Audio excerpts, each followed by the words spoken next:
Guys, ChaseWins.com, Venture Sports Consulting. Happy Saturday, everyone. Saturday, July the 25th, 2020. I'm going to do a recap of the 24th, tell you what we got into on that day, give you a free play in Major League Baseball for today, the 25th, as well as a horse racing prediction. And yeah, let's get right into it. So, Friday, opening day. Hope everyone enjoyed their opening day. Hope all the baseball fans around the country and the world got to watch their team participate. And as I said for 2 straight days, do not sleep on any team. Everyone has a shot this season, and for reasons that aren't typical, of course. You're going to see some teams that wouldn't have a prayer otherwise really start throwing their names into the mix of, could we see them in the postseason? Could we see them at the end of this regular season really be battling for something meaningful? And we saw a lot of that today. I told you, expect some upsets on day one. And again, there's a reason why in almost every season I do not release things on day one. Usually even day 2 or 3. I like to let the teams get their first series out of the way. I want to watch the first, that kind of dominant starting pitching rotation kind of come through. Let's see what they're going to do. I want to see the bullpen make a little noise. And I want to see that batting lineup go through 2 dozen times over the course of 3 or 4 days. Let's see what these teams are made of in the early going. Now, that's not to say that I haven't released some plays in the past over the first few days, but it's rare. But today, I just couldn't stay away. As much as I told myself that I was not going to release the 3 games that I was just dead set on for certain reasons that we'll get into, I ended up doing it. Did not release any KBO today. So for Saturday morning, there will be no KBO action. I don't even know what time is it. It's going on 1 a.m. It's been a long day.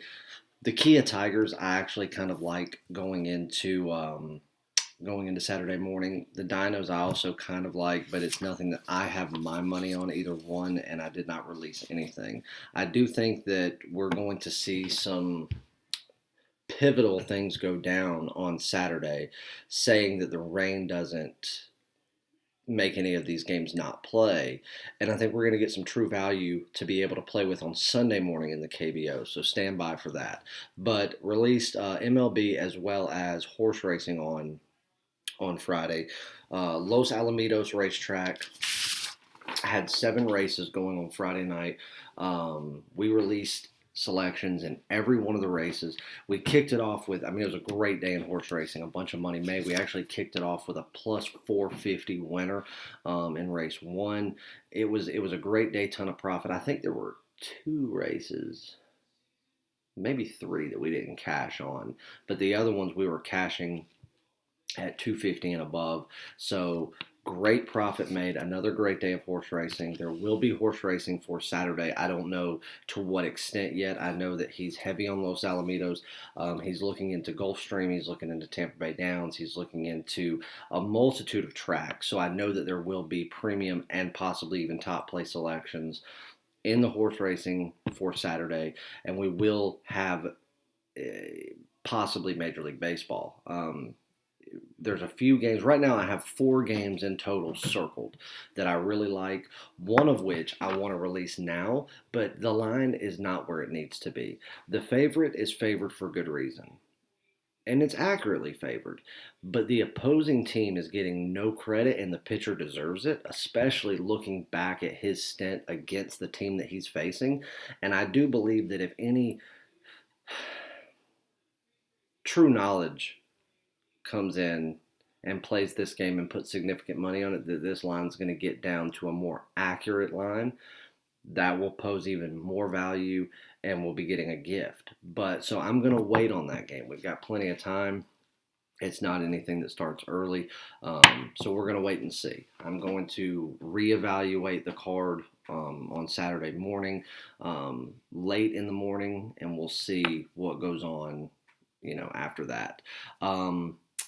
One thing that I wanted to address, and I can't really say that I have a reason or, a why, was I did a video before Friday morning, and it's not there anymore. And at first, when people were telling me, and the thing is, I know I got views on it because not only did I go back and rewatch it, but I think the last time I looked, it was like 318 views on it or something. And then I started getting DMs on Twitter and emails saying, hey, saw your video.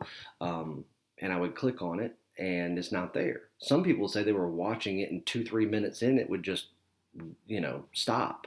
And then the link was dead. Guys, I don't know. But I can tell you this. At first, I was like, oh, they're just having an issue because I know the video's there. It's not there anymore. Why? I have no idea.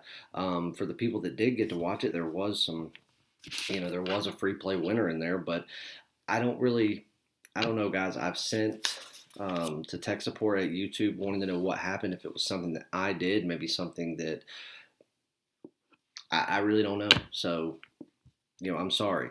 One person accused me of not wanting to provide a NASCAR recap, which I'll gladly provide it again.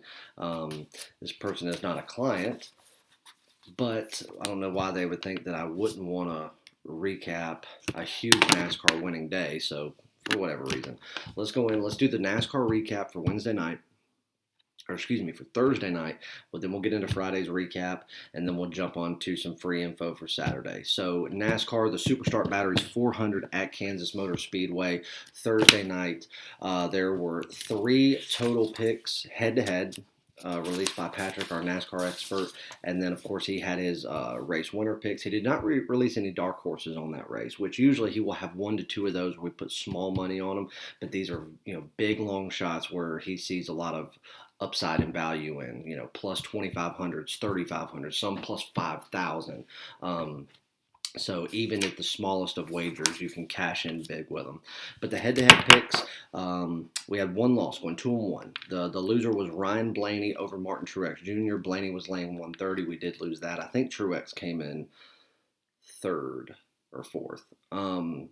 Then we had Almirola versus Alex Bowman. Almirola was laying $1.40. We cashed in on that. And then the highlight of the head-to-heads, which this should have been a dead giveaway for any of the NASCAR clients as soon as they saw this. Kevin Harvick was the overwhelming favorite in Vegas by any so-called expert, any form of the media, anything you see on TV. Everybody was just so sure of themselves that Kevin Harvick was the winner before the race even started.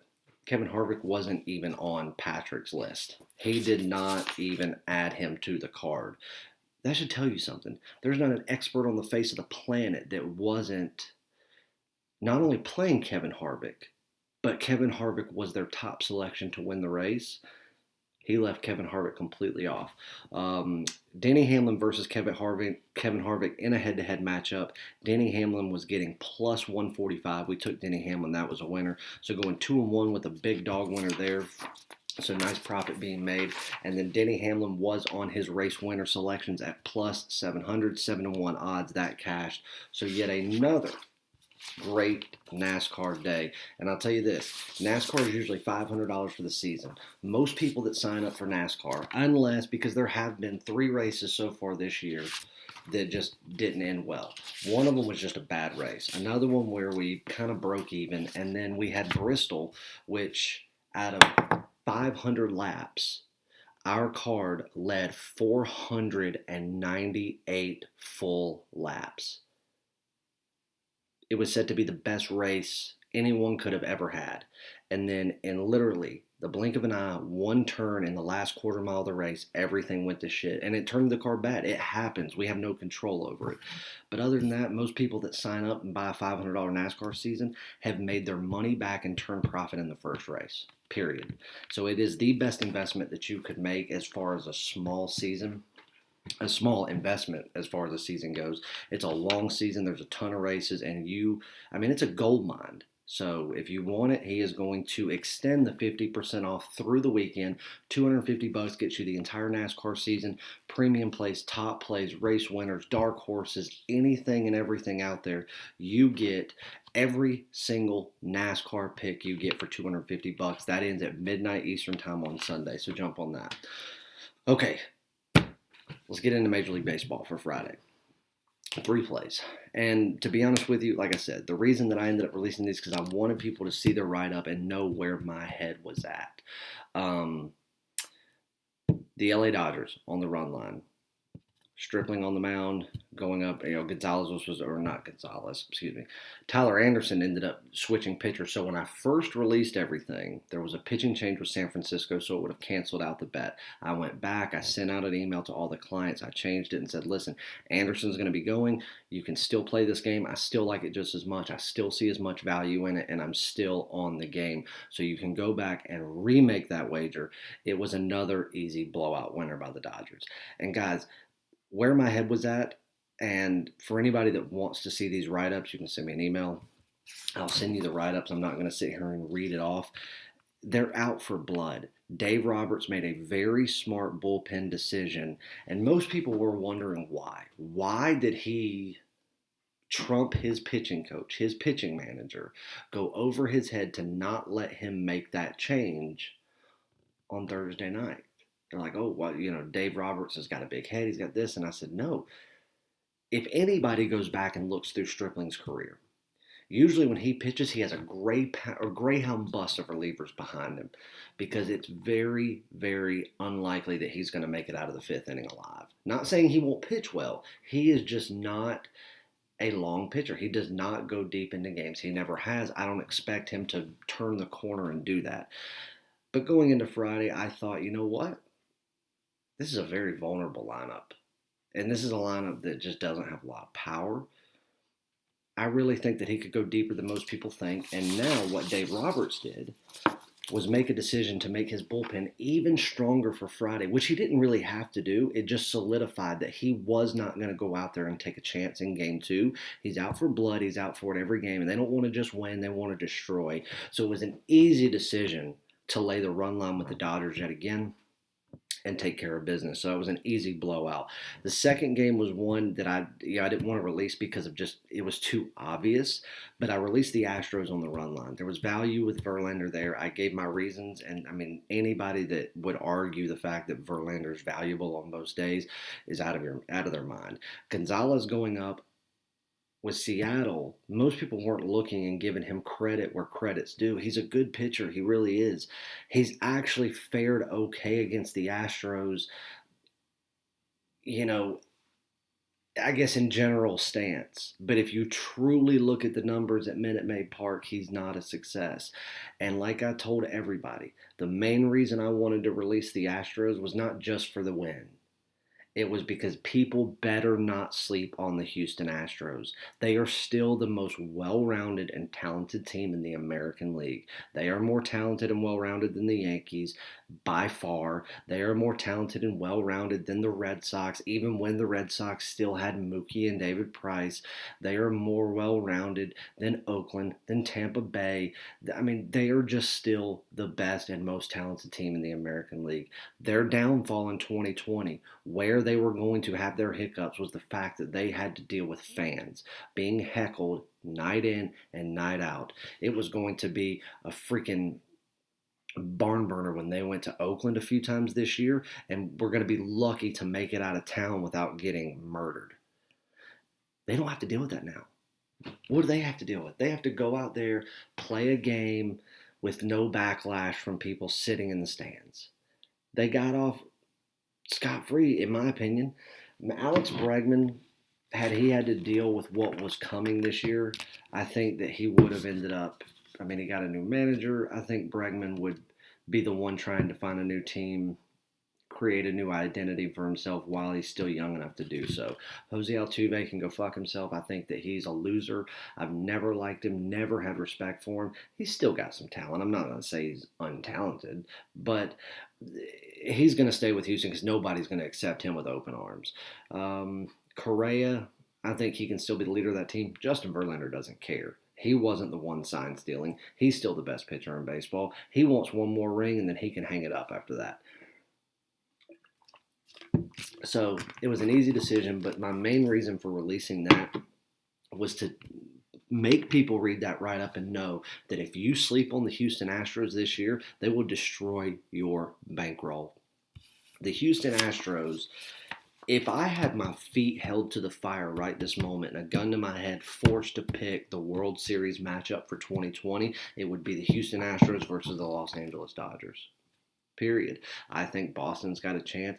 I think New York always has a chance because of who they are. I think the Cubs have a chance at 20-1, which congrats to my Cubs on the 3-0 win against Milwaukee. Kyle Hendricks pitched an absolute gem of a game.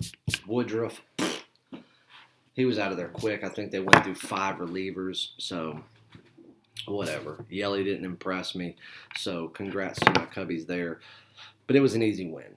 But the game of the day for me, the one that I really wanted to watch as an investor, was the Reds destroy Detroit. I gave my reasonings. I told everybody the line was at 170, 175 when I released everything. I said the money line's too high. Do not take it. I said if you can fudge this line a little bit, if you can work the numbers, if you can line shop, and you can find somewhere in the market that will let you get at 160 or below, which 160 is usually still too high by my standards, but with just the complete, I don't even know how I want to word this. I mean, it's a night and day difference talent-wise. It's a night and day difference mentality-wise. It's a night and day difference of what these teams have the opportunity to achieve this year. And if there's one team in all of baseball that I do not think has a chance to make impressive headway, it would be Detroit. I just think they're the worst team in baseball. I really do. And I think that their management structure in Detroit is pathetic, to put it nicely. Every time that they go out there and have a great draft, they set up amazing pitching rotations, a great bullpens, they give it all away. So I was really, really in love with the Reds today. But I told everybody, if you can get it at 160 or below, even though 160 is too high by my standards, you're getting an absolute gift. But if you cannot get it at 160 or below, take the run line at even money. Some people were even getting plus 105 there. I said I love it just as much, but obviously you do what you want to do. It was an easy blowout from the very first inning. The walk ratio that Detroit put out there was absolutely embarrassing. Reds took a quick 2-0 lead in the bottom of the first and never looked back. So, what does that mean for everything? That means that the 2020 baseball season is here, guys. It is fucking here, and we started off with a nice 3-0 sweep of the board today. So, congrats to everyone. We had a great NASCAR day on Thursday, a great kickoff to MLB with 3-0, and a great horse racing profitable card on Friday night. No KBO for Saturday morning. Let's get into a free play. Atlanta Braves, New York Mets. The New York Mets with Jacob deGrom on the hill, taking on Soroka on the hill for Atlanta. They went out there, and it was a great pitching matchup. The type of games that I love to see. Soroka, obviously, he's not deGrom. deGrom is the best pitcher in the National League. He has been for the last few seasons. I don't think anybody's going to argue that. But what did I say over and over and over again last year? And go back and look. Any of my clients that have been with me for a long time disagreed with me almost every time I took the Mets last year. And we made a lot of money on the New York Mets. A lot of money. We wagered the Mets 17 times last year, and we won 14 of them. And most of the time, and here's the thing, out of those 14 wins, 8 of those plays were the Mets as a dog, without Syndergaard or deGrom on the hill. Here's what you have. I said it over and over again last year. When people were wanting to play the Mets because deGrom was pitching, that's usually reason enough. He gets 0 run support. He wasn't winning games because of run support. He wasn't winning games because his bullpen was suspect, because they weren't closing it out for him. It was never deGrom's fault. He had one bad game, in my opinion, last year where he fucked himself. Other than that, deGrom is a stud through and through. You still have that this year. You still have the lack of run support. Today, I think that the Braves having such a stacked lineup, they're not used to going out there and just being shut out. And deGrom can do it to anyone. That's not me saying anything bad about the Braves lineup. They're still as stacked as ever. The problem is, deGrom can shut you down no matter how good you think you are or you actually are. deGrom is probably better. So today, I think that it was by the grace of God that the Mets got the one run across. I don't think, had that not happened, I think we could have seen 12, 13 innings here. So congrats to the Mets for winning game 1. But what we have going into this Saturday game is, I think that we're getting the Braves in a very uplifting spot. I'll put it to you that way. You have an inconsistent pitcher going in for the Mets. Okay. Matz isn't anything special. Now, I'm not saying that he's a terrible pitcher. To be honest with you, I honestly think that Steven Matz doesn't get credit for being the versatile pitcher that he is. Problem is, he doesn't know how to close out games. He also his longevity is not that great. Max Fried is somebody that I praised over and over again last year. I think that he has one of the best curveballs in the game. I think he's one of the best breaking ball pitchers in the game, especially in the National League. And as young as he is, I think he's only going to get better. Somebody that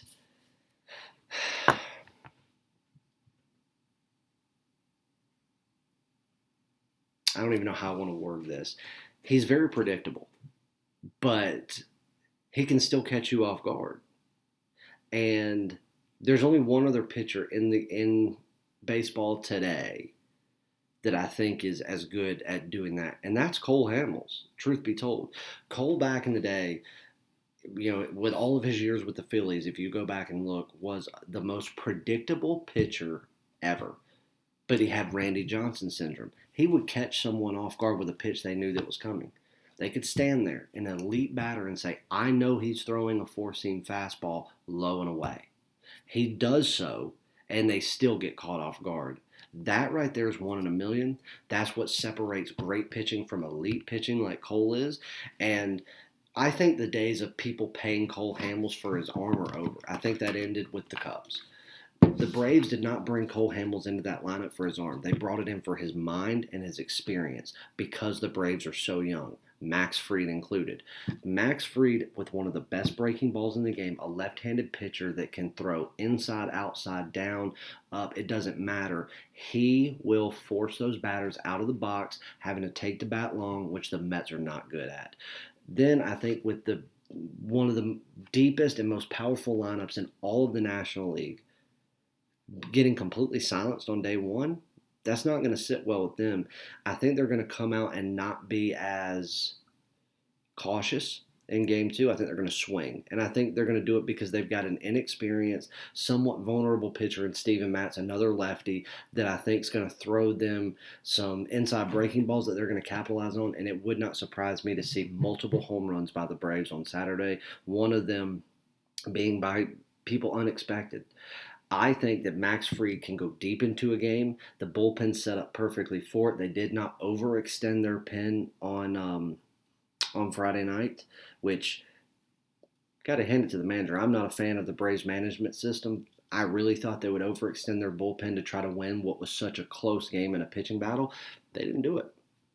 Hats off to them. I think that sets them up perfectly for a win. And what I think can still be a close game, I do think that the Mets can swing hard enough to stay in it for a little while. I think the Braves lineup's just a little bit too powerful. I think Matz is a little bit too vulnerable. I don't think that he's got a strong enough arm. And the bullpen for the Mets is just not what it was last year. And I think that Matt's having to go to that number 2 position after Syndergaard and everybody going down, where he was originally going to be in the fourth pitching position. I think that this is not what he expected. It's going to take some getting used to, and I think his first time out is going to be a learning experience for him. Having to learn against the Atlanta Braves isn't what you want to do. Not this day and age. Right now, you can take the Braves at minus $1.10, even minus $1.05 in some spots. Take it all day. That's a premium play. The Atlanta Braves on the money line, minus $1.10 Saturday against the New York Mets. Good luck, everybody. Have a great day. Let's go out and sweep the board again. If you want to, 3 days, $50, get you all premium and daily top plays, horse racing included. 7 days is $100, get you the exact same thing. 30 days is on sale right now for $249. That ends Sunday at midnight Eastern time. NASCAR season on sale as well. You can get 1 year all access, whatever you want. Just send me an email. We will get you locked in and linked up, and we will get you making money in no time. Sorry for the long video, but wanted to give my reasons why I like it. Unlike a lot of people in this industry do, they just tell you to bet a game and go away. It's not what we do here. So on behalf of the entire family, I love you guys. I will see you back for Sunday. Let's go out there and kill it. Atlanta Braves, money line. minus 110. Oh, and Los Alamitos, I think it's race 8. Final race of Los Alamitos card, the Governor's Cup race, $400,000 pool. Untuck It is the horse's name. I want you to take that as a premium play as well for Saturday night. Good luck, guys.